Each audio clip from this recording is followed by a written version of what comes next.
Hello there, my name is Kerry Evans and I am a civil engineer, a senior engineer with a company called Mott McDonald.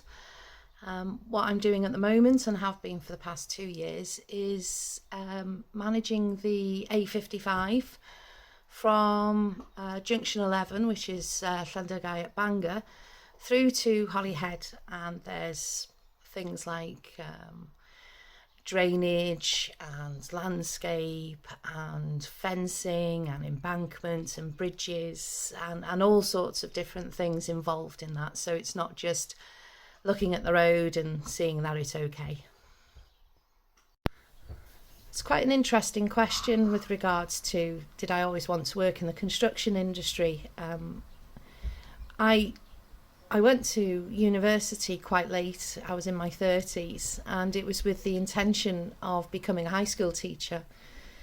However, in the second year of my degree, there was a careers fair, and a gentleman came along and explained that he had studied geography at the University of Chester and had been taken on by a civil engineering firm called Michel Parkman, which no longer exists, sadly. He explained that he was a high bays engineer and that he was doing other things now to satisfy the technical elements to bolster his education and academic achievements. I came away from that careers fair with an absolute light bulb moment, thinking, actually, I don't have to be a high school teacher. I do have options. And so everything changed. I finished my degree, and during my last year I applied for several graduate schemes with different civil engineering firms. Because of the lack of engineers, specifically female engineers, in the industry, they were very keen to get involved with people who may not have had a scientific degree but actually still had the geography degree, which had some fundamental principles within the context of the degree, which could assist and ease somebody into the civil engineering role. So it was really interesting, actually, that Michel Parkman and their graduate scheme, during the process of application, they were asking questions about your skills and your competence and what you're good at. So I don't know if you've had some sort of personality questionnaires or something like that, which you may have experienced, but it was those questionnaires and those that process where they decided, actually, Kerry's not too bad, let's take her on. And so people always want to be a project manager. I don't know why that is, but certainly being able to manage different elements, different projects, being able to deliver things to time, being able to communicate well is really, really good skill. Being able to work with difficult people is an incredibly precious skill. You're not always going to meet people in life who like you. You are going to meet people who challenge you. So how do you manage that? How do you cope with it? What strategies do you adopt in order to get the best out of a situation when you're faced with difficult people? And you can't get a degree in that. You can't be taught that. It's something that potentially you have to start inside of you and learn. So things like that, your strengths and your personality and those skills. But certainly, if you've got those, it's going to put you in real good stead, because you can start to develop them, identify them inside of you. Those really difficult situations in school, or where you've disagreed with a teacher because the teacher's been fundamentally wrong about something. But if you go up to the teacher and say, you're wrong, you're not going to get the best out of the situation. So it's looking at strategies of how you phrase and talk and approach different people. It's a real, real big skill. So it's not just about grades, it's not just about exams, it's not just about assignments, it's all about you as well. It's the whole package. So think about you. And if you have ever challenged a teacher, perhaps in the future you may consider something like, I really like what you've done there and thanks for explaining it to me, but have you considered that potentially this may be another way of doing things? Straight away you've said the same thing, but doesn't it sound so much nicer? And it's little things like that that go an awful long way and get you recognised. It gets you a seat at different tables which you weren't necessarily expecting. And it's certainly not generally an interview question.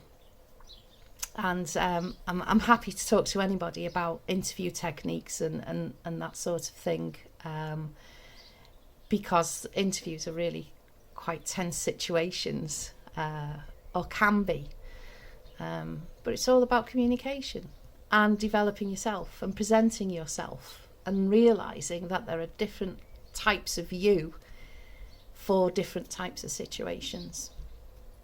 So how did I get into it? That's how I got into it. But saying that, when I was a child, my mum was learning to drive. This is back in the early 1980s. I know I'm ancient. And so she had a highway code book. And at the back of the highway code book is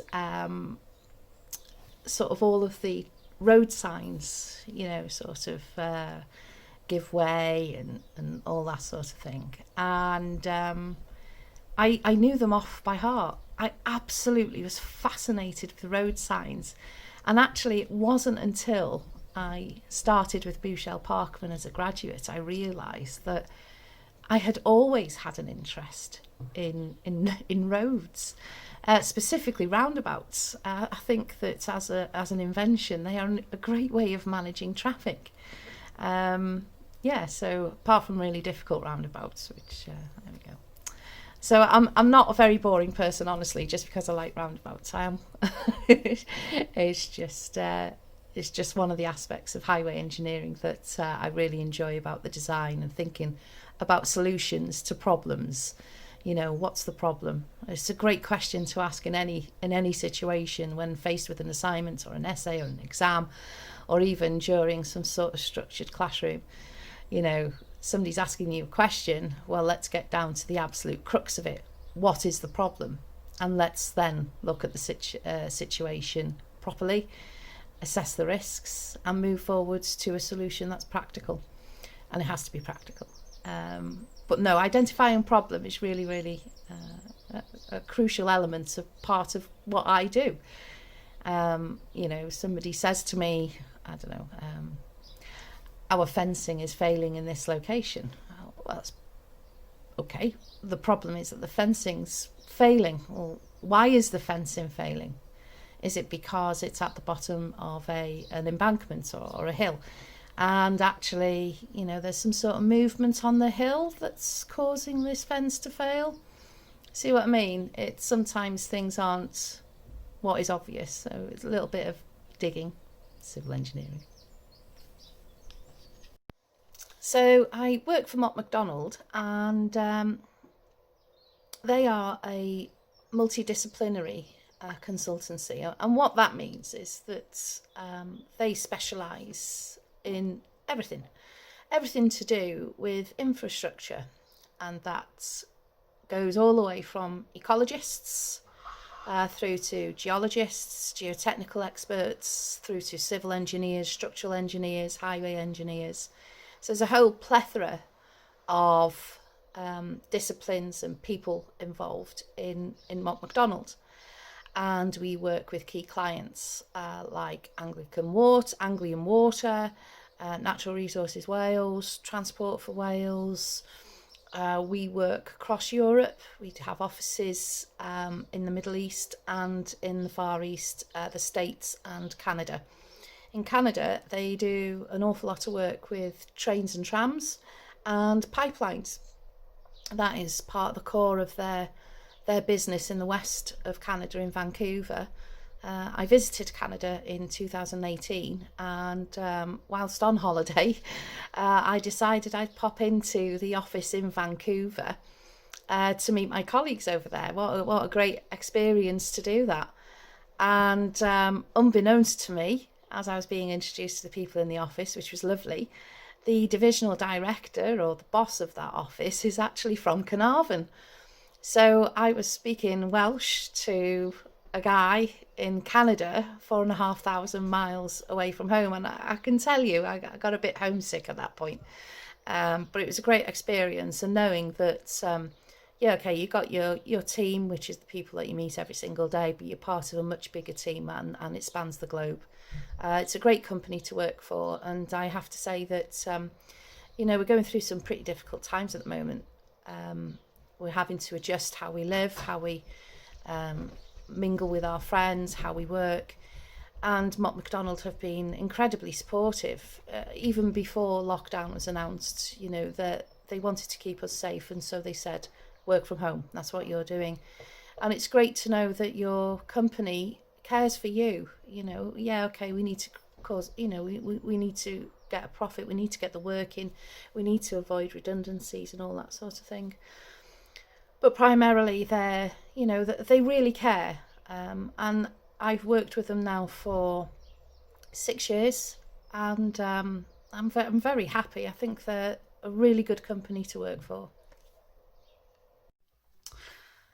So generally, with professional qualifications and general qualifications for the engineering world, you would focus on your maths and science at school, sit your GCSEs, go through ASA A levels, and then to university to read a bachelor's degree, and then on to a master's degree. And I would recommend absolutely that you move forward to masters. It places you in a really good position for being taken on a graduate scheme with engineering companies. So although you may not have the experience, having a master's degree puts you in a really good position. However, if you can get summer placements, that is a really, really good way of being able to demonstrate that you can understand, you can relate what you've learnt in an academic academic scene into real life. So always approach not just consultancies, but contractors and building organisations. Ask them for summer placements. I have to say sometimes, well, probably most times, they are unpaid, which is a shame, but the value of it means that you are placed in a really good position when it comes to job applications. So it is something I would recommend. In terms of the qualifications and skills you need to apply for a post at Mott McDonald, Mott MacDonald have the fundamental requirements, which is, your degree and the master's degree, if at all possible. But I would say that experience, which I've just explained, really sets you out. The master's degree and that experience really sets you apart. But the application process with Mott MacDonald has changed a little bit. There's a fundamental requirement to, you'll do your personality tests and so on as part of the graduate's assessment. But the interview itself has changed to a strength-based interview. And this is quite different. And it was a new way of interviewing for me, which I had never experienced before. And these are questions to learn about how strong you are in demonstrating certain skills. So it's not necessarily about a question of, this is a road, it's got traffic queues on it, please explain how you would solve the problem. It's not about that. This is about who you are as a person. So going back to what I was saying before in terms of thinking about who you are inside and your communication skills, and how we all in different settings adapt the way we talk. Certainly we don't talk to our friends the way we talk to our mum and dad. So have a think about why that is. And of course, it's because the context of the relationship is entirely different. And it's exactly the same at work. So that is a strength, to be able to adapt to different scenarios and think about how you communicate and get the best out of people.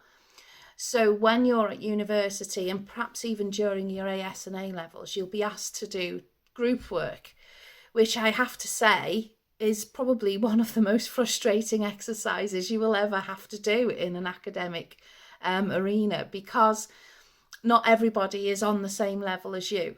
Not everybody works the same as you. Not everybody has the same drivers. So being able to step back, identify who works in what way, and lead a group to delivery and get those high marks, that is, really good. So always do that. I don't know if you guys have seen the film After Earth. People have slated it. I quite like it. But there's a moment in that film where the father says to the son, who's out alone and trying to find his way to this spaceship, take a knee. And he sits down on one knee just to calm himself, just to take a breath, just to assess the situation. And if there's one piece of advice I can give to all of you, take a knee, take that moment. Don't rush in to answer. Don't rush in to solve a problem, because it is better to take a knee, take a breath, assess, realise what the problem is, and then look at the solution. So if you're working in a group and things are getting a little bit tense because people aren't working at the same speed you are, take a knee. How do I get the best out of these people? So that's part of the strength-based interview. Not that question, but it's looking at that development. How are you in these situations? What do you do? What are your strengths? And there's no wrong answers. It doesn't mean that you're weak in some areas. It means that actually we've all got different strengths in different areas. But how do we express that? How do we get that across? How do we, how can an employer get the best out of you for the business, for the team, for the company, and for our communities? Because, these are the areas that we work in, and you're likely to come into contact with councillors and potentially assembly members and all these things. And understanding you and trusting you to work in the right way and communicate in the right way is really important.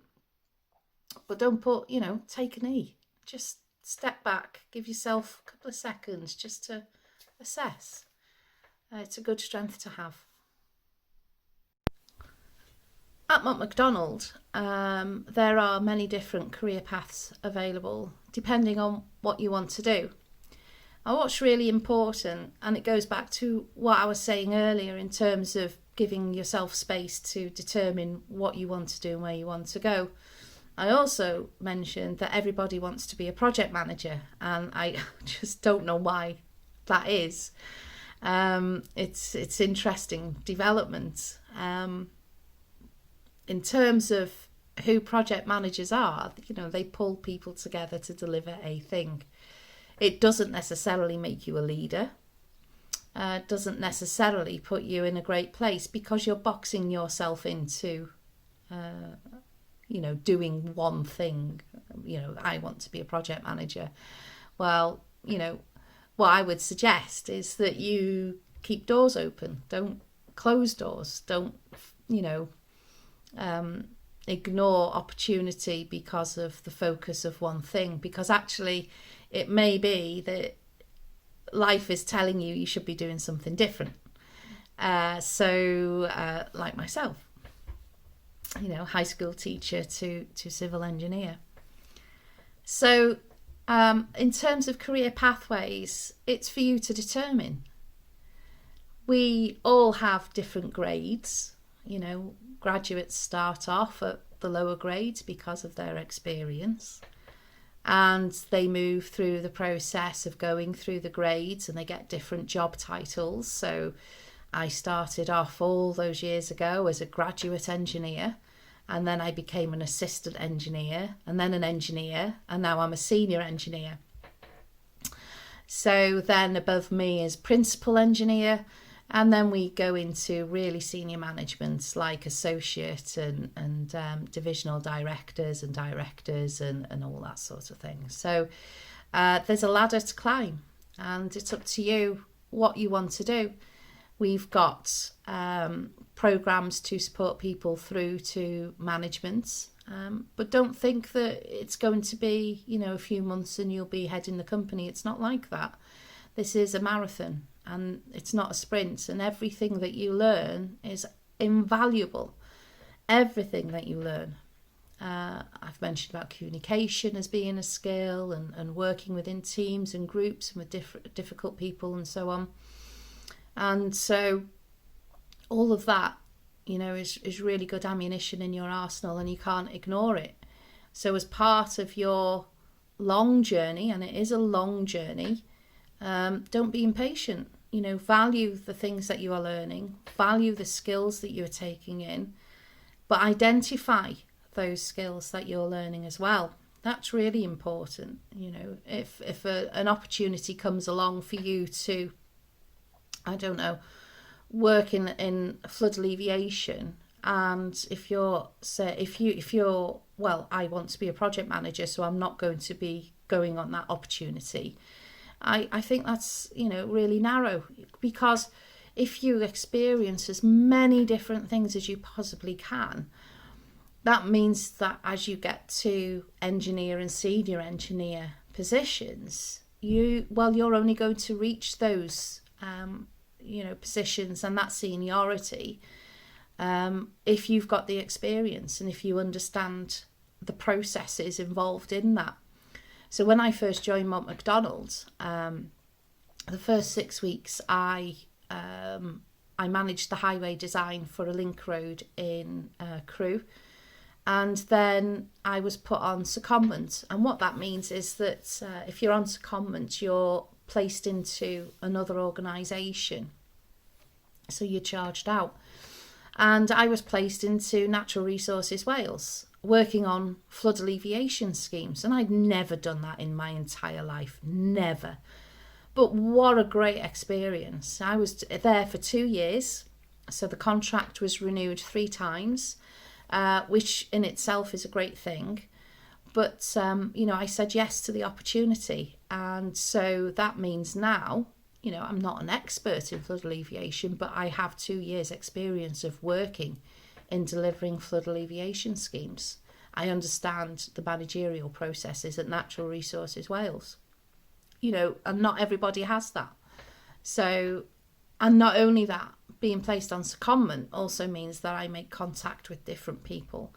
And those networks also mean that when or if I ever need to speak to somebody about anything, I pick up the phone and I say, I've got a problem. I wonder if you can help. And I tell you, people are always willing to talk. They like to help, generally. Yeah, so what do I enjoy about my career? Cool, I've had a heck of a week. So I don't know at the moment if I'm probably in the right frame of mind to do this. It's interesting, isn't it? And most people will say, oh, every day is different, and it's really challenging, and I guess that's what it is. But I think back to what I was saying before, as a sort of 8-9-year-old sitting in the back of the car as my mum's learning to drive, and I'm reading the highway code and trying to learn those signs, and I think it was always in me. When I buy a new vacuum cleaner, I generally take it to pieces to find out how it works. So that finding out how things work and so on is inside of me somewhere. And what I've done is be able to work where that core of me is satisfied. But every day is absolutely different. Every day is so challenging. It can, not every day is a sort of this up and down adventure or anything like that. But, being challenged at a personal level is very rewarding. can be frustrating when things aren't going your way. So, for instance, at the moment, I'm delivering a major resurfacing scheme on Anglesey worth about £3 million.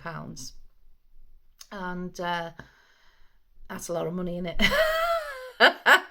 And if you'd have told me, all those years ago when I was at university training to be a high school teacher, one day you're going to be doing this, I'd have walked away laughing. But ultimately, it's a skill that I've got, and I get a lot of satisfaction. I think that's the key. I get a lot of satisfaction. Building roads, building infrastructure, bridges, the geotechnical elements, the ecology, the environments, all of those things, they are there for us to manage and work in tandem with them to develop the solutions that enables us all to live a safe life. And when we need to travel, it's people like myself and my colleagues who enable that, and we enable that to happen safely. Safety of the public is up there, making sure that crowded streets by schools, looking at solutions for things like that. Safe routes for cyclists. My colleagues have been working hard on the Colwyn Bay waterfront, which is a great scheme, and when you see how it's being used and people's well-being, they're exercising out there, walking dogs, well, not at the moment obviously because of the virus, but these are things in our lives, things that we produce, things that we develop, which improves the lives of others, and that's why we do it. We solve problems and we improve things and try and maintain and safeguard the environment in the process. So I enjoy my job because I like to fix things.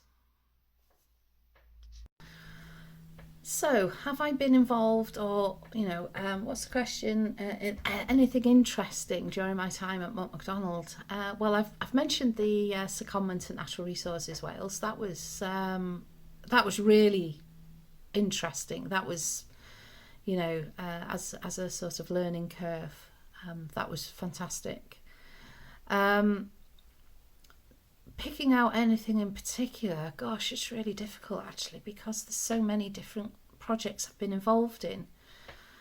I've worked with the Sellafield crew, the nuclear site in Sellafield, not as a nuclear engineer. That is a whole different, level to me. I've worked in the flood alleviation. I've done flood response reports. I think actually the role I'm doing now as the operations manager, the amount of different topics that are involved in that are really, really, challenging.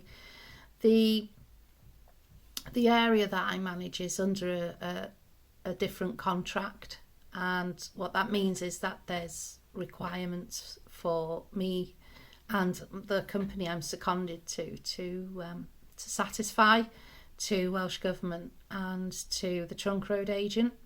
And so we've got I have to sort of talk with people in different areas who've got different agendas, who challenge me, which is a really good thing to do, because when you're challenged you learn something new. You go away, you find out about something, you come back, and so on. So take a knee, no knee-jerk reactions.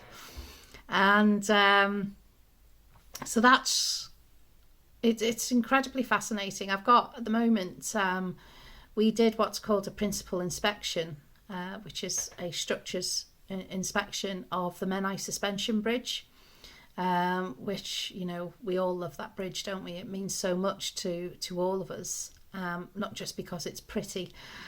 So we did that recently, and so people were hanging off ropes off the bridge to check underneath it. We had people in boats down on the Menai. We had drones flying about checking it. That was really interesting. So now there's a package of work that we need to do as a result of that inspection, and doing that in the environment that we've got. So if you can imagine, and this is an example, it isn't what's happening, but let's just say we needed to do a bit of painting underneath the road, underneath the deck of the bridge. How do we do that safely? Because first of all, that means somebody hanging off a rope over the Menai. Okay. And then that means that we're going to have to have rescue boats on the Menai, which means, well, we're starting to rack up a bit of money now. And then we've got to think, actually, what about the environmental importance of the Menai? It's what's called a triple SI, which is a site of scientific special interest or special scientific interest. But either way, however many labels you want to put on the Menai Strait, ultimately it's an absolutely precious area, isn't it? And so if we're painting above it, that means that there's a potential for the paint to, drip into the Menai. How do we stop that?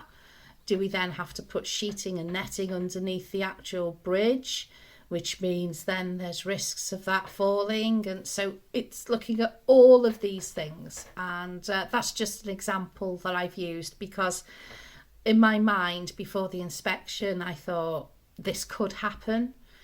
So I'd already started to think about, do we need to do this? Do we need to do that? So we're just finalising the report at the moment. But I don't think we need to do anything under the bridge. I think it's okay. I think there's a bit of painting somewhere else on top of the bridge, so that's good news. So that's really, really challenging, and then I've got a wall that's moving and that needs addressing, and then I don't know if you've heard about ash dieback. So ash trees have been really damaged by a disease called ash dieback. And the numbers of ash trees that are going to die as a result is absolutely incredible. But as they start to die, they become really dangerous. So we've had to carry out a programme of identifying where these ash trees are on the network. And then we need to, get the right people in place. We need to put, roadwork signs out and that sort of thing. So that needs planning, and it's not straightforward. You can't just take a tree down. We've got some trees in areas where they're protected, and so we need to then talk with the tree officers and that sort of thing. So I would definitely say what I'm doing now is absolutely an amazing experience, and it places me in a really great position that I've spent 2 years seconded to the company now to manage the A55 in this area.